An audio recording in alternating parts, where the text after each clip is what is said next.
కర్ణుడిని అర్జునుడి కంటే ముందు 6 చంపేశారు అని మీకు తెలుసా? కర్ణుడు చనిపోవడం చూసి తల్లి కుంతిదేవి చాలా ఏడుస్తుంది. అది చూసిన పాండవులు ఎందుకమ్మా అతని కోసం ఏడుస్తున్నావు, అతనేదో నీ కన్న కొడుకైనట్టు అని అంటారు. అప్పుడు ఆమె అవును ఇతను నా కన్న కొడుకే అని కర్ణుడు తనకు ఎలా జన్మించాడో చెబుతుంది. అది విని అర్జునుడు కృష్ణుడి దగ్గరికి వెళ్లి నీ వల్లనే నువ్వు చెప్పిన మాటలు వినే నా అన్నను నేను చంపుకున్నాను అని నిలదీస్తాడు. అప్పుడు కృష్ణుడు మెల్లగా నవ్వుతూ నీ ఒక్కడి వల్లనే కర్ణుడు చనిపోయాడు అనుకుంటున్నావా అర్జున?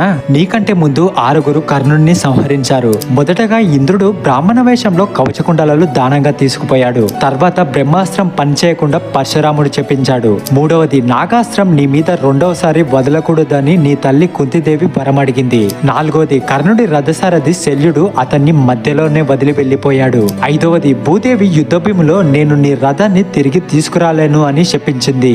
ఆరవది నాగాస్త్రం మొదటిసారిగా ప్రయోగించినప్పుడు నీకు తగలకుండా మన రథాన్ని 2 అంగుళాలు భూమిలోకి నొక్కి నిన్ను ఆదుకున్నా. ఇంతమంది నిన్ను రక్షించారు కాబట్టి నువ్వు కర్ణుడిని చంపగలిగావు. లేదా కర్ణుడి చేతిలో ధనస్సు ఉన్నంత వరకు మనం అతన్ని ఓడించే వాళ్ళమే కాదు అని శ్రీకృష్ణుడు వివరిస్తాడు.